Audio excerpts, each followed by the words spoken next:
King, we need to develop coercive force of numbers to physically seize the power away from those who will not yield it voluntarily. Gandhi is more like, we need to have the revolution, each of us individually. And the more numbers, the better, but ultimately, success does not depend upon the power of numbers. It depends upon the power of your spirit.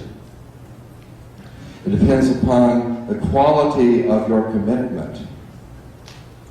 And if you're willing to die for what you believe, you have a great deal more power than 100,000 people who are only satisfied to demonstrate without risk of arrest.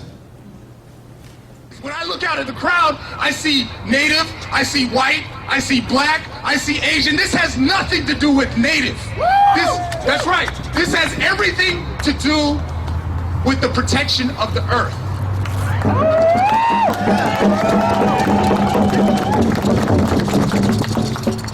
If you're any color, you could be green, and you want to protect the earth, make sure that Indian women aren't getting raped, and you're willing to take action on that, that doesn't sound like bad stuff to me. If you want to take action on that, we don't care what color you are. Please come in. You're idle no more, and we welcome you to our circle. Stand up for your rights as a human being.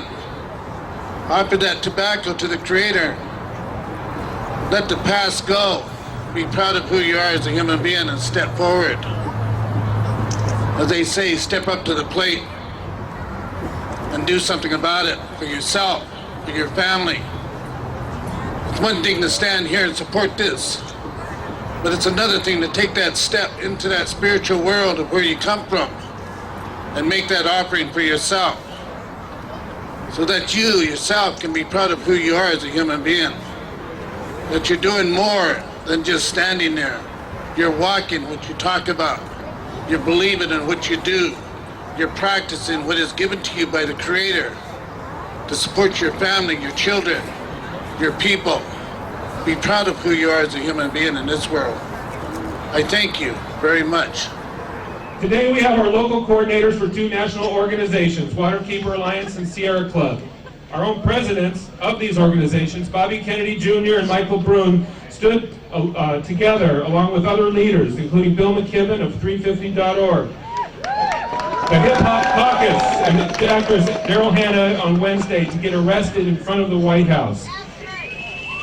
This is not something that they took lightly. The first time ever the Sierra Club is engaged in civil disobedience. We're running out of legal options, and we need to stand up for what we believe in. You know, have our principles, okay? And we can stand on our principles. But if there's nothing for which you're willing to suffer for those principles, and I don't mean necessarily physically, but you know, if you're not willing to put those principles into play where you could get hurt, where your compassion would mean, you know, actually suffering with or suffering because, look what Ed Stone did. Then your principles, they're really nice to have, aren't they? But I don't know, there's something lacking there, it seems to me. The prospect of success, I think we've dealt with that. Are there enough of us? Cesar Chavez used to always say, there are enough of us. But without action, nothing's going to happen.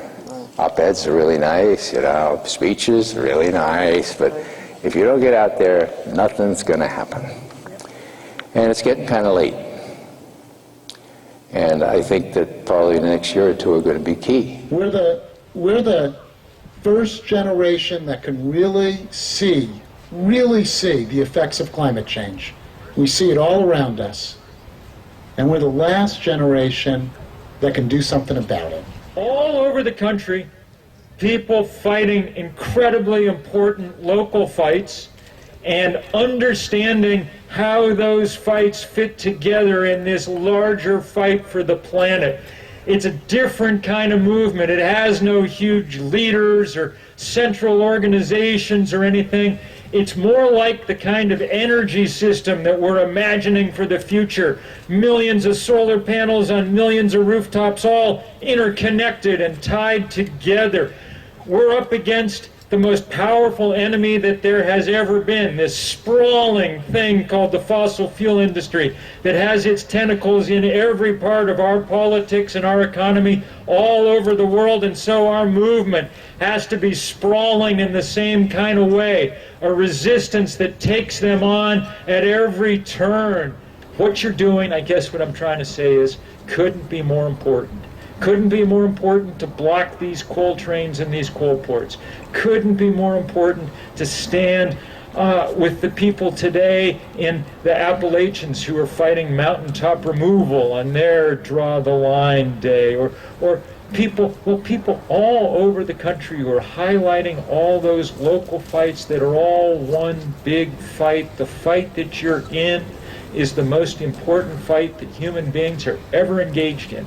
And we've got to fight it not knowing whether we're going to win it or not. There's no guarantees. All we know is we've got to fight it. And on a day like today, with the sun shining in the midst of what I guess you would call a vast solar spill here in Washington State, with the sun shining and everybody there ready to fight, some part of me likes our odds pretty good. Thank you all so much for being here. Future generations demand what's fair. Bound to cold waters, breathable air.